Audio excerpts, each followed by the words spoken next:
Chapter 5. John. There were times, not many, but a few, when Jon Snow was glad he was a bastard. As he filled his wine cup once more from a passing flagon, it struck him that this might be one of them. He settled back in his place on the bench among the younger squires and drank.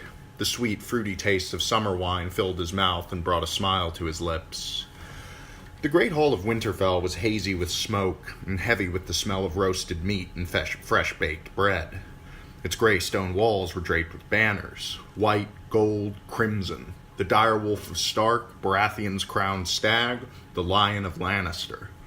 A singer was playing the high harp and reciting a ballad, but down at the end of the hall, his voice could scarcely be heard above the roar of the fire, the clangor of pewter plates and cups, and the low murmur of 100 drunken conversations. It was the 4th hour of the welcoming feast laid for the king. Jon's brothers and sisters had been seated with the royal children, beneath the raised platform where Lord and Lady Stark hosted the king and queen. In honor of the occasion, his lord father would doubtless permit each child a glass of wine, but no more than that. Down here on the benches, there was no one to stop Jon drinking as much as he had a thirst for. And he was finding that he had a man's thirst, to the raucous delight of the youths around him, who urged him on every time he drained a glass. They were fine company, and Jon relished the stories they were telling, tales of battle and betting and the hunt. He was certain that his companions were more entertaining than the king's offspring. He had sated his curiosity about the visitors when they made their entrance. The procession had passed not a foot from the place he had been given on the bench, and Jon had gotten a good long look at them all. His lord father had come first, escorting the queen. She was as beautiful as men said.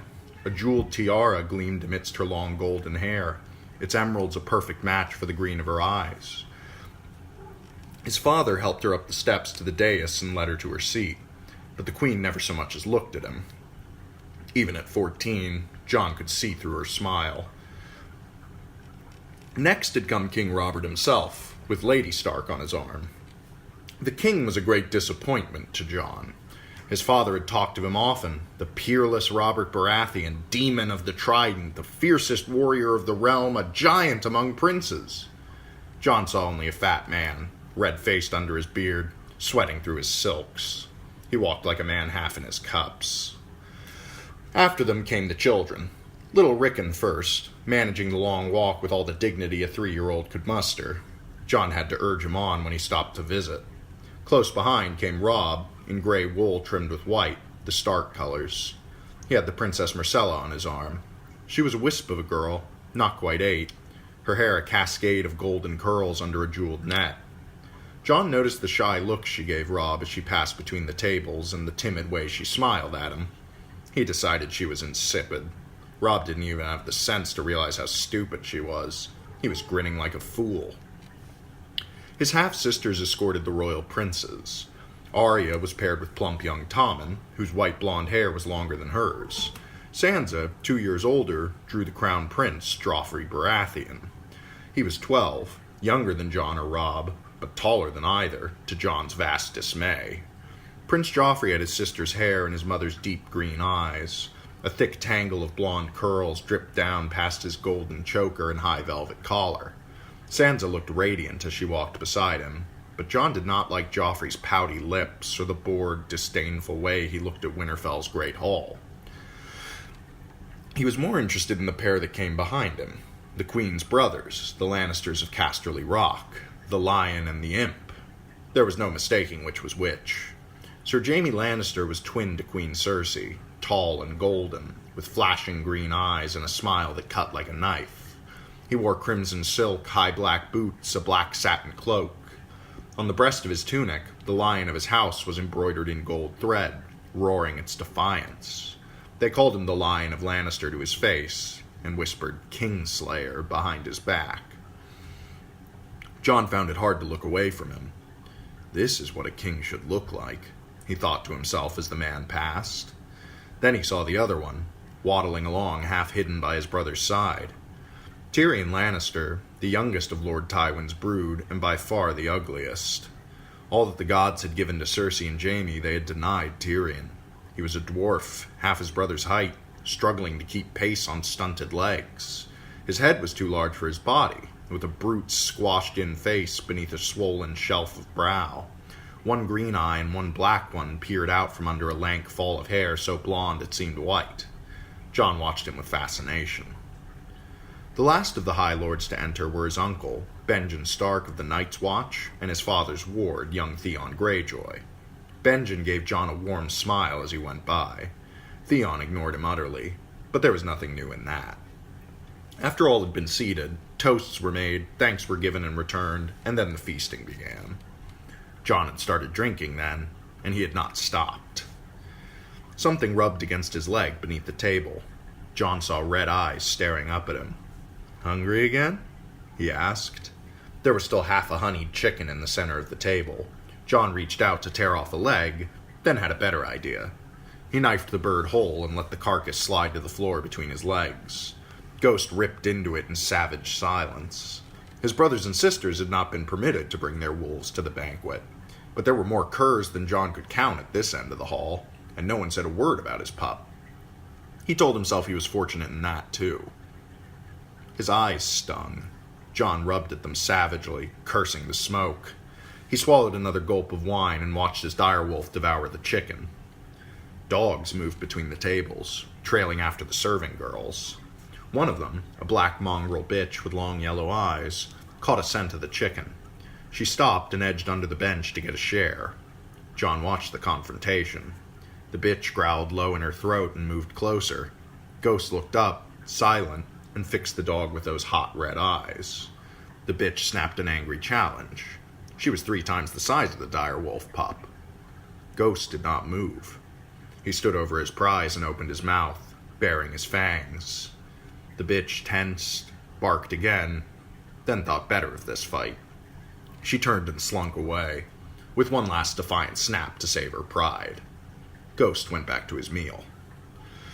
John grinned and reached under the table to ruffle the shaggy white fur. The direwolf looked up at him, nipped gently at his hand, then went back to eating. "Is this one of the direwolves I've heard so much of?" a familiar voice asked close at hand. John looked up happily as his Uncle Ben put a hand on his head and ruffled his hair much as John had ruffled the wolf's. "Yes," he said. "His name is Ghost." One of the squires interrupted the bawdy story he'd been telling to make room at the table for their lord's brother. Benjen Stark straddled the bench with long legs and took the wine cup out of John's hand. "Summer wine," he said after a taste. "Nothing so sweet. How many cups have you had, John?" John smiled. Ben Stark laughed. "As I feared. Ah, well, I believe I was younger than you the first time I got truly and sincerely drunk." He snagged a roasted onion, dripping brown with gravy, from a nearby trencher and bit into it. It crunched. His uncle was sharp-featured and gaunt as a mountain crag, but there was always a hint of laughter in his blue-gray eyes. He dressed in black, as befitted a man of the Night's Watch. Tonight it was rich black velvet, with high leather boots and a wide belt with a silver buckle. A heavy silver chain was looped around his neck. Benjen watched Ghost with amusement as he ate his onion. "A very quiet wolf," he observed. "He's not like the others," John said. "He never makes a sound. That's why I named him Ghost. That and because he's white. The others are all dark, gray or black. There are still dire wolves beyond the wall. We hear them on our rangings." Benjen Stark gave John a long look.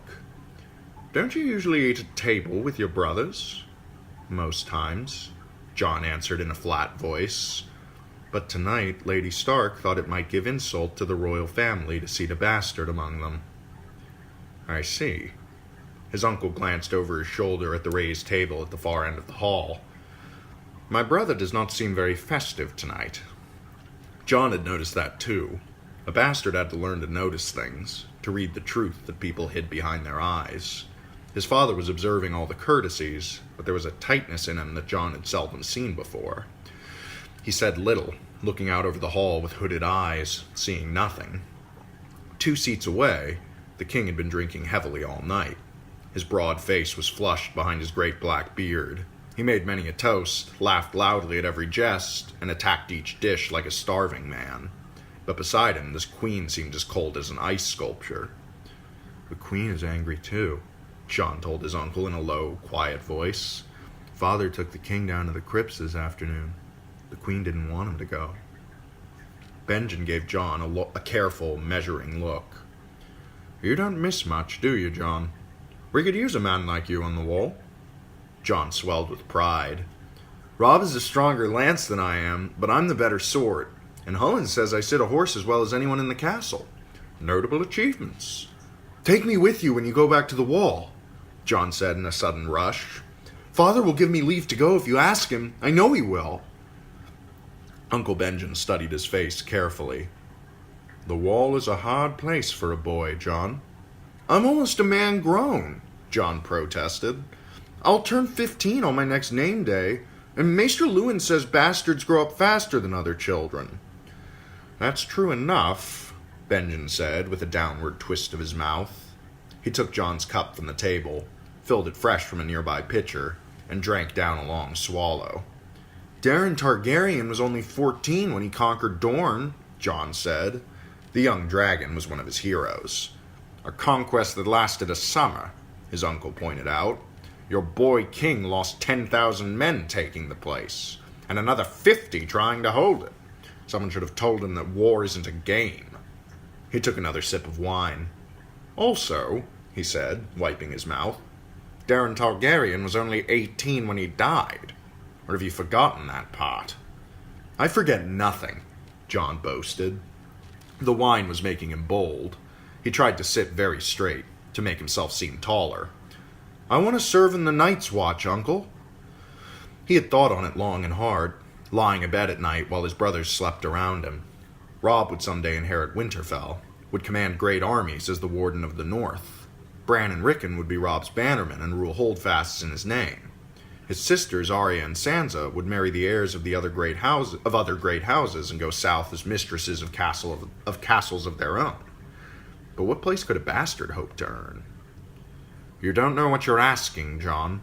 The Night's Watch is a sworn brotherhood. We have no families. None of us will ever father sons. Our wife is duty. Our mistress is honor. A bastard can have honor too, John said. I'm ready to swear your oath.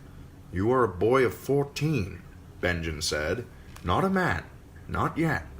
Until you have known a woman, you cannot understand what you would be giving up. I don't care about that, John said hotly. You might if you knew what it meant, Benjen said. If you knew what the oath would cost you, you might be less eager to pay the price, son. John felt anger rise inside him. I'm not your son. Benjen Stark stood up. More's the pity. He put a hand on John's shoulder. Come back to me after you've fathered a few bastards of your own, and we'll see how you feel. John trembled. I will never father a bastard, he said carefully. Never! He spat it out like venom. Suddenly he realized that the table had fallen silent, and they were all looking at him. He felt the tears begin to well behind his eyes. He pushed himself to his feet. I must be excused, he said with the last of his dignity. He whirled and bolted before they could see him cry. He must have drunk more wine than he had realized. His feet got tangled under him as he tried to leave, and he lurched sideways into a serving girl and sent a flagon of spiced wine crashing to the floor. Laughter boomed all around him, and John felt hot tears on his cheeks. Someone tried to steady him. He wrenched free of their grip and ran, half blind, for the door. Ghost followed close at his heels, out into the night. The yard was quiet and empty. A lone sentry stood high on the battlements of the inner wall, his cloak pulled tight around him against the cold. He looked bored and miserable as he huddled there alone, but John would have traded places with him in an instant. Otherwise, the castle was dark and deserted. John had seen an abandoned holdfast once, a drear place where nothing moved but the wind and the stones kept silent about whatever people had lived there. Winterfell reminded him of that tonight. The sounds of music and song spilled through the open windows behind him. They were the last things John wanted to hear. He wiped away his tears on the sleeve of his shirt, furious that he had let them fall, and turned to go. Boy! A voice called out to him. John turned. Tyrion Lannister was sitting on the ledge above the door to the Great Hall, looking for all the world like a gargoyle. The dwarf grinned down at him.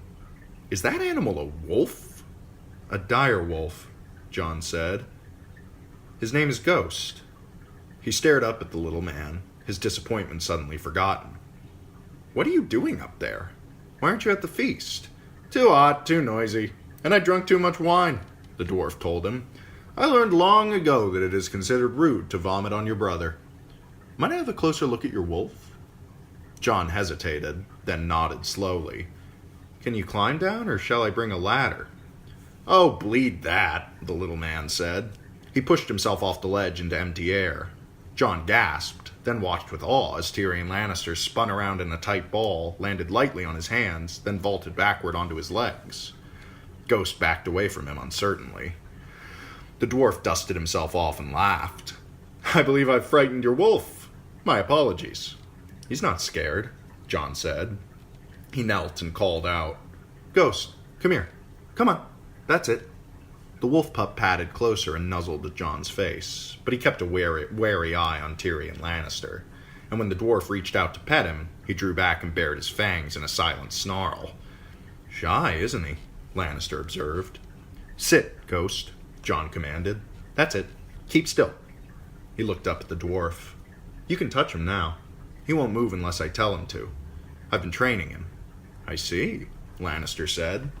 He ruffled the snow-white fur between Ghost's ears and said, "Nice wolf." "If I wasn't here, he'd tear out your throat," John said. It wasn't actually true yet, but it would be. "In that case, you had best stay close," the dwarf said. He cocked his oversized head to one side and looked John over with his mismatched eyes. "I'm Tyrion Lannister." "I know," John said. He rose. Standing, he was taller than the dwarf. It made him feel strange. "You're Ned Stark's bastard, aren't you?" John felt a coldness pass right through him. He pressed his lips together and said nothing. "Did I offend you?" Lannister said. "Sorry. Dwarfs don't have to be tactful. Generations of capering fools and motley have won me the right to dress badly and say any damn thing that comes into my head." He grinned. "You are the bastard, though." "Lord Eddard Stark is my father," John admitted stiffly. Lannister studied his face. "Yes," he said, "I can see it. You have more of the North in you than your brothers." "Half-brothers," John corrected. He was pleased by the dwarf's comment, but he tried not to let it show. "Let me give you some counsel, bastard," Lannister said. "Never forget what you are, for surely the world will not. Make it your strength, then it can never be your weakness. Armor yourself in it, and it can never be used to hurt you." John was in no mood for anyone's counsel. "What do you know about being a bastard?" "All dwarfs are bastards in their father's eyes. You are your mother's true-born son of Lannister." "Am I?" the dwarf replied, sardonic. "Do tell my lord father. My mother died birthing me, and he's never been sure." "I don't even know who my mother was," John said. "Some woman, no doubt. Most of them are." He favored John with a rueful grin. "Remember this, boy. All dwarfs may be bastards, yet not all bastards need be dwarfs." And with that, he turned and sauntered back into the feast, whistling a tune. When he opened the door, the light from within threw his shadow clear across the yard. And for just a moment, Tyrion Lannister stood tall as a king,